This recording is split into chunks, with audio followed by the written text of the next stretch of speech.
Marketing करने के लिए, बाजार करने के लिए निकलते हैं, तो हमें क्या लेना है, एक उस चीज की सोच हमारे अंदर रहती है। जैसे मान लो कि हमें सब्जी खरीदनी है, फल खरीदना है, कपड़े लत्ते खरीदने हैं, जेवरात खरीदने हैं, कोई भी एक चीज जिसकी हमको खरीद करनी होती है हमारे दिमाग में होती है, और हम उस चीज को लेने के लिए जो चीज वहां बिकती हो उस जगह हम पहुंचते हैं, और वहां पहुंच करके हम अपने तरीके से तोल मोल करके जो चीज हमें अपने लायक दिखती है उसको हम खरीदते हैं। यही तो तरीका होता है। इसी तरीके से आज हमारे अंदर में एक खटक कहो, चाहत कहो कि मालिक के निस्बत वो बात सुन ली, इसलिए हम लोग सत्संग में आते हैं। सत्संग के माहौल में आकर जिस सोच से हम आए कि सत्संग लेना, कुछ परमार्थी बात सुननी, कुछ आगे की समझ लेकर के जिंदगी के स्वरूप को बदलना, हमारी वृत्ति उस निस्बत वहां टिकनी चाहिए। अगर इस सोच से हम सत्संग करेंगे तो निश्चित तौर से सत्संग हमारे ऊपर अपना असर दिखाएगा।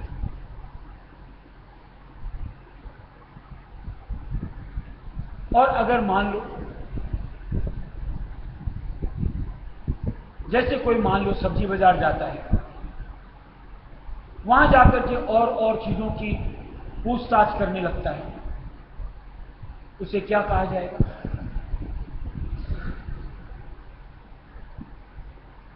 या मान लो कोई चीज की कीमत आज 10 रुपए है और हम उसके लिए कहें कि 2 रुपए में देगा क्या, उसे क्या कहा जाएगा?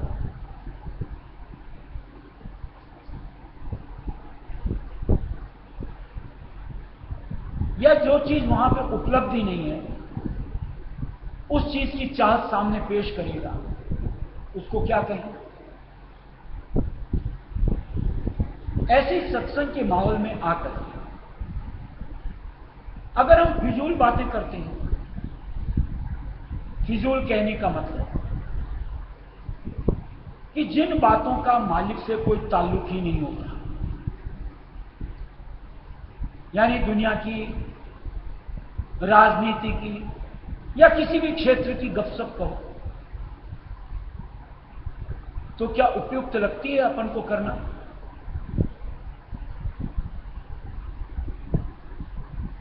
कि सत्संग में माहौल में इस तरीके की बातें करनी चाहिए। इसी तरीके से आज मान लो सत्संग में कोई भी आगे, मन में एक भाव होता है, भाव से ही भक्ति होती है, बगैर भाव के भक्ति होती नहीं। और भाव के साथ हमारे अंतर में एक भावना जुड़ती है कि कुछ मैं यहां अर्पण करूं।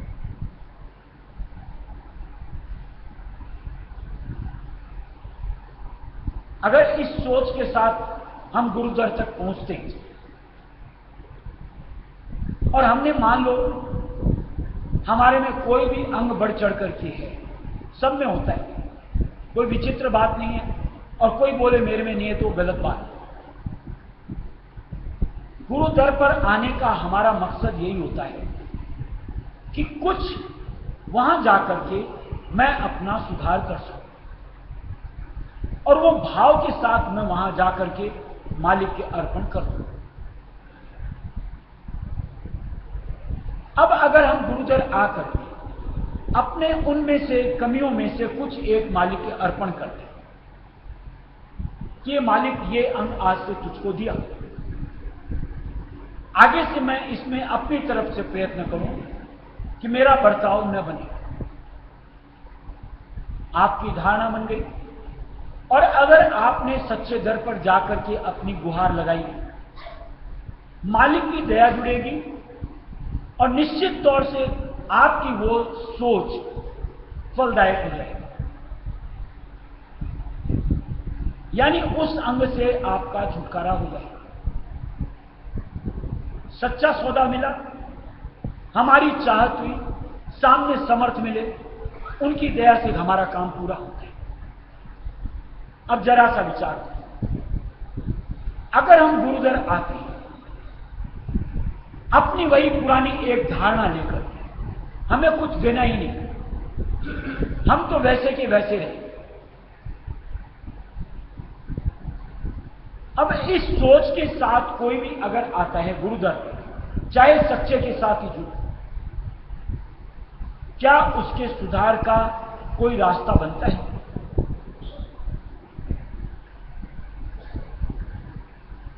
जब तक हमारे में से यानी जीव में से ये कमियां अलग नहीं होंगी जिसमें जो भी, तब तक नाम का रस नहीं मिलता।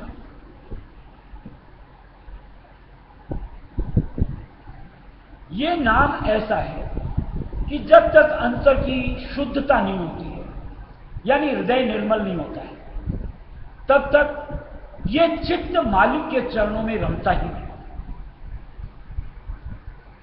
यानी उनके चरणों में जाकर के टिकता ही नहीं। और शब्द को पाने के लिए, नाम के रस को पाने के लिए चित्त का वहां पर टिकना बहुत जरूरी होता है। इसलिए जहां आज गुरुदर पर आकर मन की तमन्ना बननी चाहिए कि मालिक ये चीज अब तुम्हारी। देखो धीरे धीरे जैसे जैसे हम अपना एक एक अंग मालिक के ऊपर न्यौछावर करते जाएंगे, अंतर्मन हमारा शुद्ध होता जाएगा, त्यों त्यों हमारा मन मालिक के चरणों में रमता जाएगा। यानी शब्द की ध्वनि को, नाम के रस को हासिल करता चला जाएगा। ये एक तरीका होता है सौदा करने का, निश्चित तौर से फलदायक सौदा कह दो कि जिसमें लाभ हमारा होता है, यानी जीव का। इसलिए कहीं अनुरूपता चाहिए, यानी जो जो चीजें चाहिए वो सबका ब्योंत बनना चाहिए। लेकिन हम लोगों की परिस्थिति आजकल के अनुरूप किस अनुरूप हो गई? जैसे आप लोग देखे होंगे शहरों के अंदर में आजकल मॉल्स बन गए, लेना किसी को कुछ नहीं होता है, भटकते हैं एक एक दुकान, समय अपना बर्बाद करते हैं और यूं ही एसी की हवा खा के बाहर आ जाते हैं। ऐसे हम में से कई होते हैं इस तरीके के कि उनको सत्संग से लेना देना कुछ नहीं होता। बस भ्रमण करने के लिए, तमाशा देखने के लिए चले आते हैं, आया घूमा फिरा और चलते बनते। अब जरा सा सोचो, मॉल में आज मान लो रोज के 10,000 आदमी भी आकर के निकलते हैं, उनको तो वो अपना जो निर्धारित समय है, एसी चला करके, दुकानें खोल करके, उनको तो बैठना ही है, उनका क्या खर्च हुआ। लेकिन जिसने वहां जाकर के बिना किसी जरूरत अपने समय को खर्च किया, उसने अपने जिंदगी का अनमोल समय गंवा दिया बिना मतलब के। इसी तरीके से आज अगर कोई गुरु दर तक आता है, परमार्थ चाहिए नहीं, यूं ही तमाशबीनी, तो यह समझ आना चाहिए कि उसने अपने समय का सदुपयोग नहीं किया। और समय से बढ़कर के कोई दूसरी कीमती चीज नहीं होती, जिसके लिए महाराज ने घटकी पोथी में दिया है इंग्लिश मुहावरा, टाइम इज मनी, जो अंग्रेज लोग कहते हैं कि समय से बढ़कर दूसरा कोई धन नहीं होता। आज अगर संतों की शरण से जुड़ करके, बल्कि मैं तो यूं कहता हूं कि अगर महाराज की सानिध्यता से जुड़कर किसी ने अगर अपने जिंदगी के समय को सफल नहीं किया, यानी अपने काम में नहीं लिया, भक्ति के निस्बत काम में नहीं लिया, तो निश्चित तौर से उसने अपनी जिंदगानी व्यर्थ गंवा ली। कि एक सुअवसर मालिक जीवों को गढ़ाए कि संतों का सानिध्य, सच्चा नाम, सच्ची डगर, फिर भी अगर हमको ऐसा लगता है कि मालिक कहीं, मंजिल कहीं हमको अपने आप की सुध ही नहीं होती, तो निश्चित तौर से इसकी भरपाई किसी भी तरीके से नहीं हो सकती। इसलिए कहीं अंतर से होश करना चाहिए कि जिस निस्बत आए हैं उसको फलीभूत करें, कि अपने अंतर्मन को झकझोर के कि तू क्या कर रहा है, किधर जा रहा है, कि तुझे जिंदगी में क्या करना चाहिए, किधर आना चाहिए, एक डिसीजन लेके उस निस्बत अपनी जिंदगी के श्वासों को उसमें जोड़ो, तो आपका नर्तन धारना, सत्संग में आना, अपने सत्संग की बातों से अपने आप को, अंतर को झकझोर करके चेतन करके सफल होता है और जिंदगी सार्थक बन जाती है। और नहीं तो देखते देखते देखो, उम्र के पड़ाव में एक से दर एक के बाद एक दिन हम कहीं न कहीं अंत की तरफ बढ़ रहे होते हैं। और अगर कुछ नहीं किया तो निश्चित तौर से रीति हाथी जाना पड़ेगा। इसलिए जो करना है, यानी नाम की कमाई, समय रहते चेत करके अपने गुरु के संग में उसके लिए अपने आप को आमादा कर लो, कमर कस लो, तो निश्चित तौर से मालिक की दया जुड़ेगी, सफलता हाथ आएगी। सत्संग किसको कहते हैं, तुम बलि विधि लेना जाने,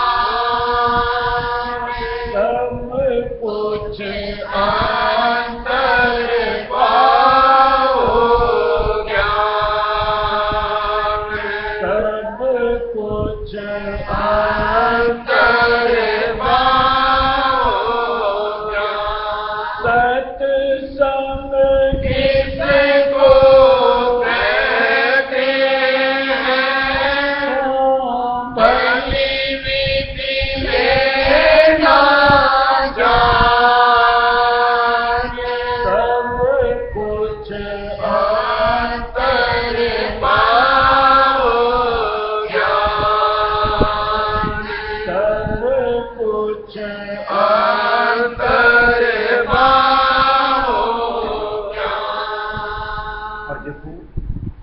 चढ़ानी। हमारे पास बहुत सी चीजें होती, लकब के बतौर जैसे आम बोलचाल के अंदर में हम लोग झूठ का इस्तेमाल करते हैं, जबकि ग्रंथों में क्या दिया हुआ है कि सांच बराबर तप नहीं, झूठ बराबर पाप। आज सत्संग में आगे मन में प्रण कर लो कि मालिक आज से झूठ नहीं बोलूंगा, आपको अर्पण करूं। एक चीज से हमारा सुधार शुरू होता है। ऐसे जो हम लोगों के आम इंसान के अंदर में फितरत, छल कपट प्रपंच, जो नित्य में करते ही रहते हैं, बरतते ही रहते हैं, जहां इतनी बड़ी मंजिल, इतनी यूं को आला दर्जे की मुकाम को हासिल करना है, मालिक के अर्पण करेंगे। एक किया, उसके बाद दूसरे की बारी आती है, इनमें से एक करो।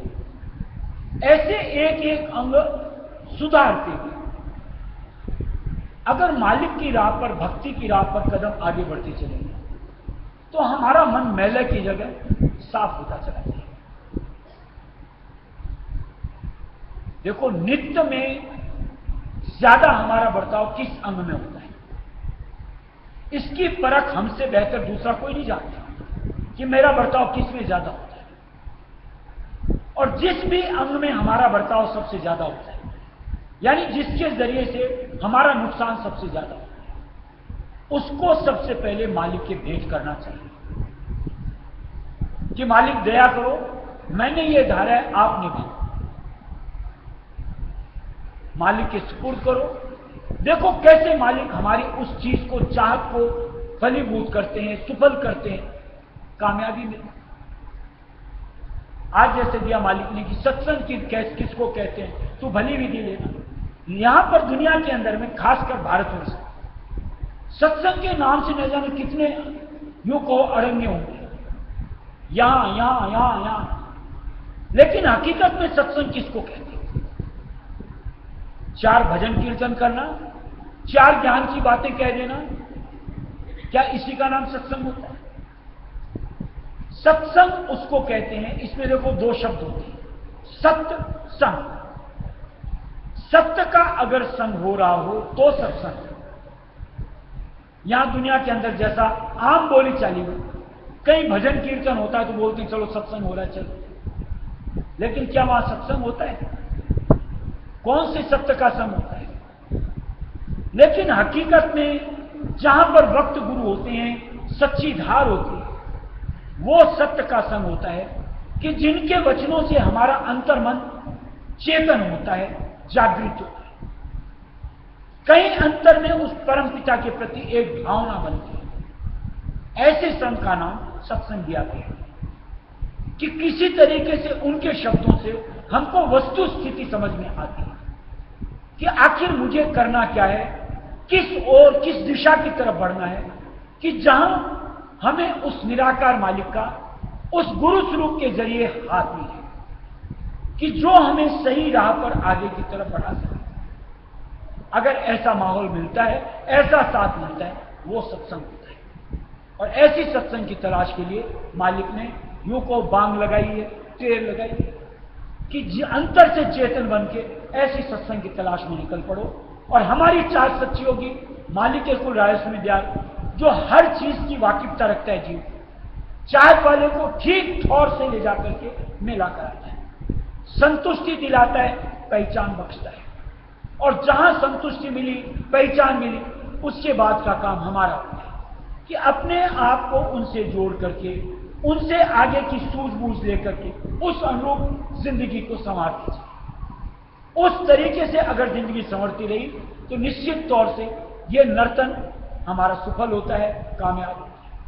और अगर कहीं झूठों के संग में आके मन से हमने अगर अपने आप का पीछा नहीं छुड़ाया, तो जैसे अभी बात की, हर पल के साथ हम मौत के करीब जा रहे हैं, समय चला जाता जा रहा है, यानी जिंदगी हाथ से निकल जाएगी, कहीं रीते हाथ न जाना, यानी वापिस नए सिरे से खोटे खरे करते हुए, इधर से उधर भटकते हुए ये जिंदगी 4 दिन की यूं नहीं चली। इसलिए कहीं चाहत के स्वरूप को हमको बढ़ाना चाहिए, निर्मल करके। फिर देखो कैसे अंतर से फुरना, मालिक के नाम की, मालिक के साथ की, और अपने प्रति सुधार की, अपने आप की। और जिस तरीके से हम अपने पद पे आगे बढ़ते चलेंगे, आगे से आगे परख पहचान वो मालिक है विद्या अपनी देता चलता है। जैसे दोपहर भी सत्संग में बात की कि अपनी लीला, अपना विलास इस तरीके से हमारे चित्त को रमणीक करता है, जब उनके प्रति आसक्त होते चले जाते, यानी सिर्फ उनकी एक सोच के अलावा और जितनी भी धारणाएं अंतर से हमारी किनारा कसी कर, ये एक सच्ची परख और पहचान सच्चे सत्संग की बात है। सत्संग कहते उसको भाई, सतगुरु रहते जाता है। सत्संग कहते उसको भाई, सतगुरु रहते जाता है। मन आपा बढ़ने नहीं पाई, अंग विकारी झाड़े जाई। मन आपा बढ़ने नहीं पाई, अंग विकारी झाड़े जाई। जो इसको बर्दाश्त करो तो कदम को रखना याद, सब कुछ अंतर पाओ ज्ञान, सब कुछ अंतर पाओ ज्ञान। जो इसको बर्दाश्त करो तो कदम को रखना याद, सब कुछ अंतर पाओ ज्ञान, सब कुछ अंतर पाओ ज्ञान। सत्संग किसको कहते हैं, भली विधि लेना जान, सब कुछ अंतर पाओ ज्ञान, सब कुछ अंतर पाओ ज्ञान। सतगुरु सतगुरु की धारा, उनको भेजे स्वामी प्यारा। सतगुरु सतगुरु की धारा, उनको भेजे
अंतर पाओ ज्ञान, सब कुछ अंतर पाओ ज्ञान।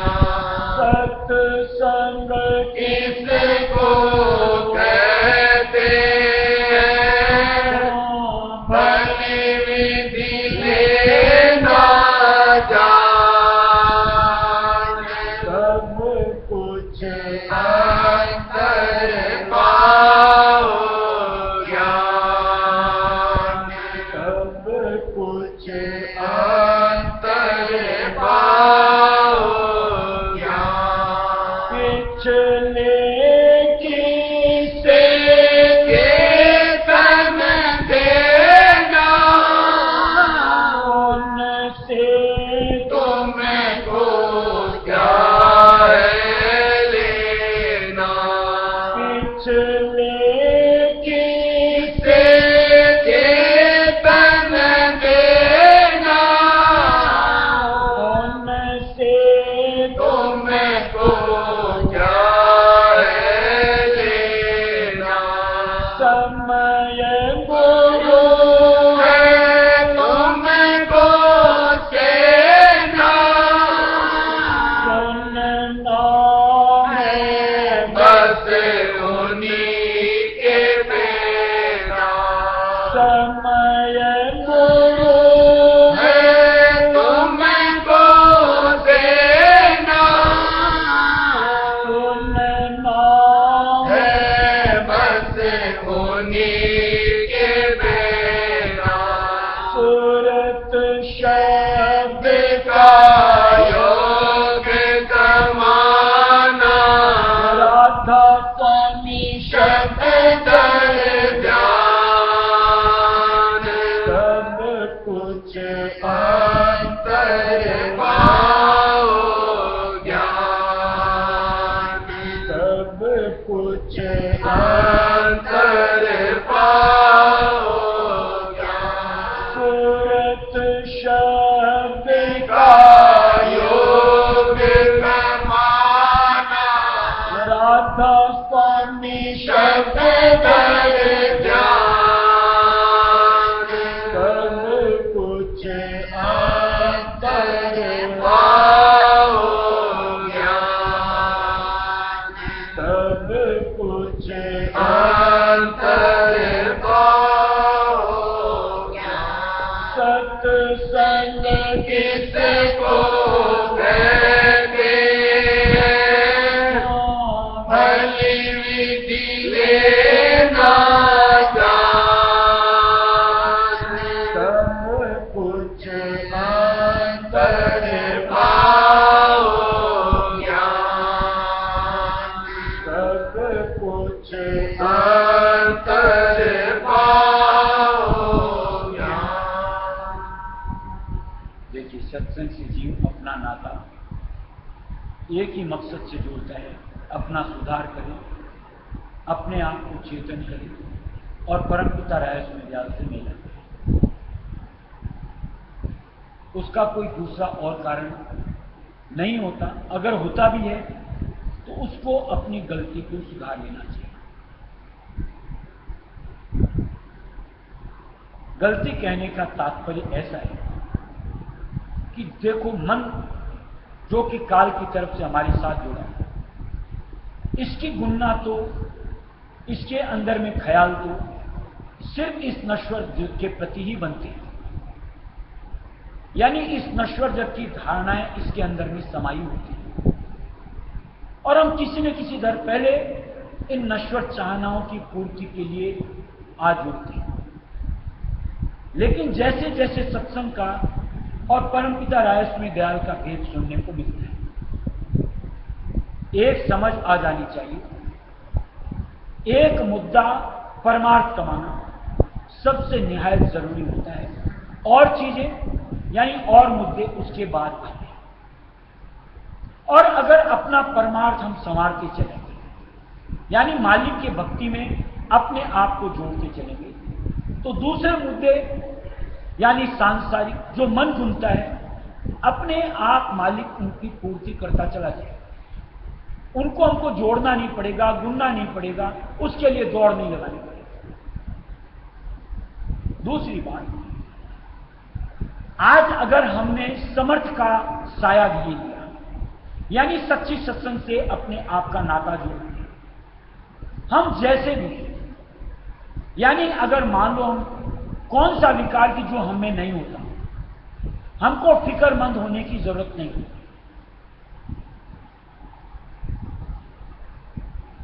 संत मत रायस्वी मत में ऐसा बताया गया है, अगर मालिक ये देखते हैं कि अब ये सूरत अपना काम बना सकती है, वो भी 4 जिंदगानियों के अंदर, तो उसको सत्संग के दायरे में लिया जाता है। और अगर देखते हैं कि 4 जिंदगानियों में इसके कर्म बरी नहीं हो सकते, तो मालिक भक्ति का बीज देकर के आइंदा के लिए उसको छोड़ देते। ऐसा मालिक ने दिया हुआ है। और मालिक की दया से आज हम सत्संग से जुड़ चुके हैं, यानी मालिक ने हमको जांच लिया है, परख लिया है, क्या इसके कर्म 4 जिंदगानी में रफा दफा हो जाएंगे। यानी अब हमको चूंकि सत्संगी बन गए, उन कर्मों को लेकर के जो हमारे किए हुए होते फिक्रमंद नहीं होते। वो दाता किस तरीके से कब हमारे उन कर्मों का खात्मा करेंगे, ये हम उनके ऊपर छोड़ेंगे। हमारा काम बस अपनी वृत्ति को उनकी तरफ रुजू करके रखें, उनकी याद में जोड़ें, और जितना भरसक हमसे रायस्वी नाम का जाप बन सकता उसको कमाते चलो। एक मालिक का सच्चा नाम और एक उनकी याद हमारे जितने भी कर्म हैं सबका खात्मा रफा दफा कर।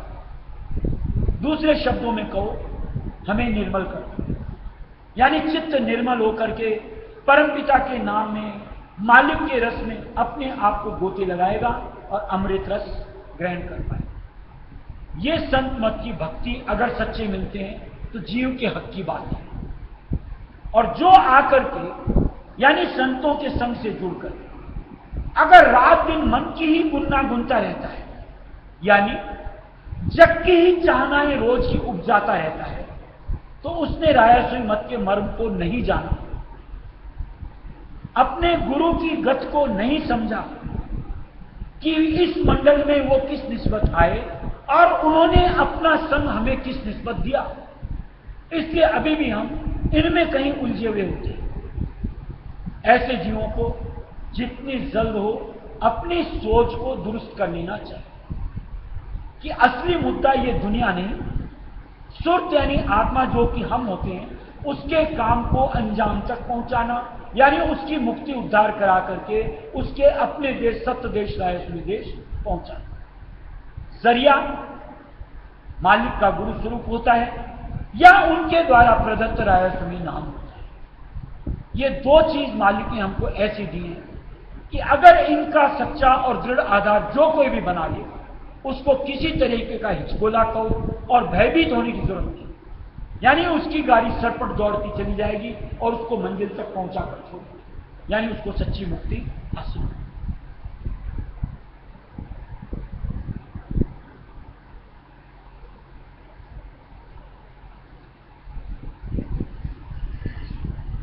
मेरे प्यारे बहन और भाई, जब मोह विकारो, जब मोह विकारो, सतगुरु से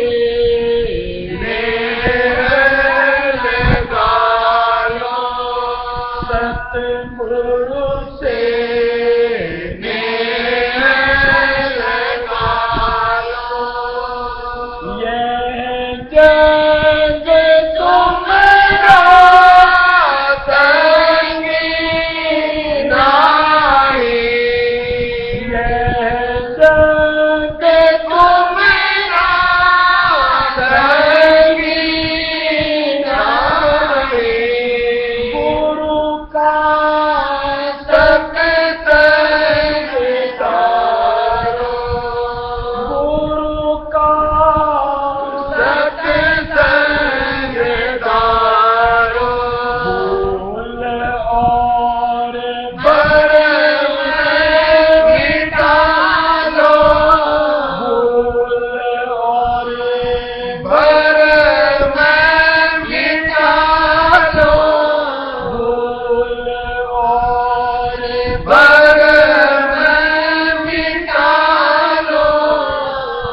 सतगुरु से नेह लगा लो, सतगुरु से नेह लगा लो, मेरे प्यारे बहन और भाई, जब मोह विसारो, जब मोह विसारो, सतगुरु से नेह लगा लो, सतगुरु से नेह लगा लो, जस जस आनंद घट में पावे,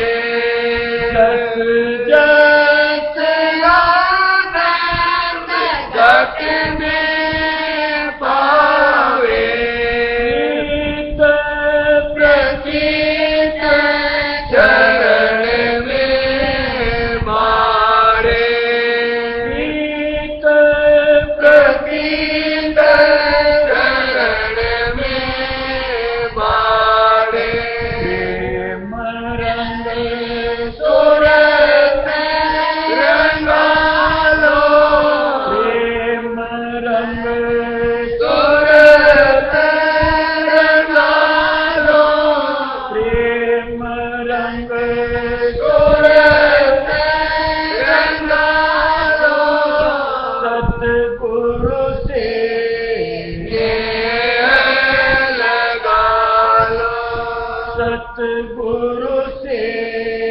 नेह लगा लो, मेरे प्यारे बहन और भाई, जग मोह विसारो, जग मोह विसारो, सतगुरु से नेह लगा लो, सतगुरु से नेह लगा लो, चरण शरण राधा स्वामी धरे, शरण शरण राधा स्वामी